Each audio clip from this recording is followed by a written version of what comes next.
Warahmatullahi wabarakatuh. Waalaikumsalam warahmatullahi wabarakatuh. ಬಿಸ್ಮಿಲ್ಲಾಹಿರ್ರಹ್ಮಾನಿರ್ರಹೀಂ. ಪರಮ ದಯಮೆಯನ್ನು ಕರುಣಾನಿಧಿಯಾದ ಅಲ್ಲಾಹ್ ನಾಮದಿಂದ ಶುರು ಮಾಡುತ್ತೇನೆ.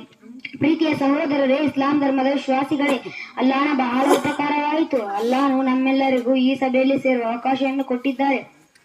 ನನ್ನ ಹೆಸರು ರಾಜಭಕ್ಷ ತಂದೆ ಹುಸೇನ್ ಸಾಬ್. ನಾನು ನಿಮ್ಮ ಮುಂದೆ ತಂದೆ ತಾಯಿಯ ಸ್ಥಾನದ ಬಗ್ಗೆ ಒಂದೆರಡು ಮಾತನಾಡಲು ಬಯಸುತ್ತೇನೆ.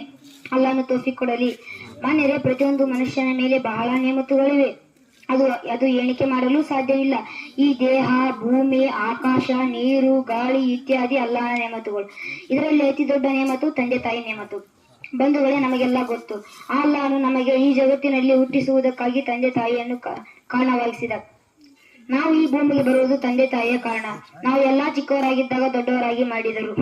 ನಮ್ಮ ದುಃಖಕ್ಕೆ ತನ್ನ ದುಃಖ, ನಮ್ಮ ಸುಖಕ್ಕೆ ತನ್ನ ಸುಖ, ನಮ್ಮ ಕಷ್ಟಕ್ಕೆ ತನ್ನ ಕಷ್ಟವನ್ನು ತಿಳಿದು ಬೆಳೆಸಿದರು ಈ ತಂದೆ ತಾಯಿ. ಇಂತಹ ತಂದೆ ತಾಯಿ ಜೊತೆ ಒಳ್ಳೆಯವನಾಗಿರುವುದು ನಮ್ಮ ಕರ್ತವ್ಯ. ಒಬ್ಬ ಮನುಷ್ಯನ ತನ್ನ ಮನುಷ್ಯತ್ವನ ಕರ್ತವ್ಯವಿದು. ಆದರೂ ಕೂಡ ಇಸ್ಲಾಂ ಧರ್ಮದಲ್ಲಿ ತಂದೆ ತಾಯಿ ಜೊತೆ ಒಳ್ಳೆಯವನಾಗಿರಬೇಕೆಂದು ಪವಿತ್ರ ಕುರಾನ್ ಮತ್ತು ಪ್ರವಾದಿ ಹಜರತ್ ಮೊಹಮ್ಮದ್ ಸಲ್ಲಲ್ಲಾಹು ಅಲೈಹಿ ವಸಲ್ಲಂ ರವರು ಬಹಳ ಹೇಳಿದ್ದಾರೆ. ಬನ್ನಿ ನೋಡೋಣ, ಆ ಸೃಷ್ಟಿಕರ್ತ ಅಲ್ಲಾಹನು ಪವಿತ್ರ ಕುರಾನ್ ನಲ್ಲಿ ಏನು ಹೇಳುತ್ತಾನೆ. ಅಧ್ಯಾಯ 17, ಸೂರ್ಯ ಬನಿ ಇಸ್ರಾಯಿಲ್, 23ನೇ ವಾಕ್ಯ.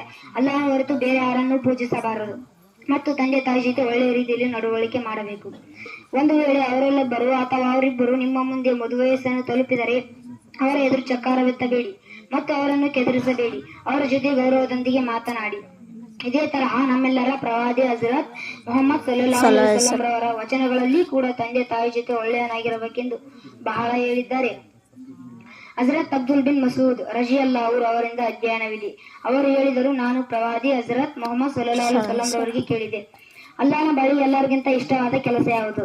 ಅವರು ಹೇಳಿದರು, ನಮಾಜನ್ನು ಅದರ ಸಮಯದಲ್ಲಿ ಓದುವುದು. ಇದಾದ ನಂತರ ನಾನು ಮತ್ತೆ ಕೇಳಿದೆ, ಯಾವ ಕೆಲಸ? ಇದಾದ ನಂತರ ತಾವು ಹೇಳಿದರು, ತಂದೆ ತಾಯಿ ಜೊತೆ ಸದುವರ್ತನೆ, ಅಂದರೆ ತಂದೆ ತಾಯಿಯನ್ನು ಗೌರವ ಕೊಡಬೇಕು, ಅವರ ಮಾತನ್ನು ಕೇಳಬೇಕು, ಅವರ ಸೇವೆ ಮಾಡಬೇಕು. ಅವರ ಧ್ವನಿಯಿಂದ ನಮ್ಮ ಧ್ವನಿಯನ್ನು ಜೋರಾಗಿ ಇರಬಾರದು. ಇದೇ ರೀತಿ ತಾಯಿಯ ಸ್ಥಾನ ಹೇಳುತ್ತಾ ಹೇಳಿದರು, ಸ್ವರ್ಗ ತಾಯಿಯ ಕಾಲಿನಲ್ಲಿದೆ, ಅಂದರೆ ತಾಯಿಯ ಸೇವೆ ಮಾಡಿದರೆ ಸ್ವರ್ಗ ಸಿಗುತ್ತದೆ. ಇದೇ ರೀತಿ ತಂದೆಯ ಸ್ವರ್ಗದ ಬಾಗಿಲುಗಳಲ್ಲಿ ಅತಿ ಉತ್ತಮ ಬಾಗಿಲು ಆಗಿದೆ ಎಂದು ಪ್ರವಾದಿ ಹಜರತ್ ಮೊಹಮ್ಮದ್ ಸಲ್ಲಲ್ಲಾಹು ಅಲೈಹಿ ವಸಲ್ಲಂ ರವರು ಹೇಳಿದ್ದಾರೆ. ಮಾನ್ಯರೇ, ನೀವು ಅವರ ಸೇವೆ ಮಾಡಿದರೆ, ಅವರ ಆಜ್ಞೆಯ ಪಾಲನೆ ಮಾಡಿದರೆ ಅವರೇ ನಿಮ್ಮ ಸ್ವರ್ಗಕ್ಕೆ ಹೋಗುವ ಕಾರಣವಾಗುತ್ತಾರೆ. ಅಥವಾ ನೀವು ಅವರನ್ನು ಹಿಂಸಿಸುವುದು, ಅವರ ಹಕ್ಕನ್ನು ಕಸೆಯುವುದು ಮಾಡಿದರೆ ಅವರೇ ನಿಮ್ಮ ನರಕಕ್ಕೆ ಹೋಗುವ ಕಾರಣವಾಗುತ್ತಾರೆ. ಬನ್ನಿ, ನಾವು ಎಲ್ಲ ಕೊನೆಯಲ್ಲಿ ಇರಾದೆ ಮಾಡೋಣ.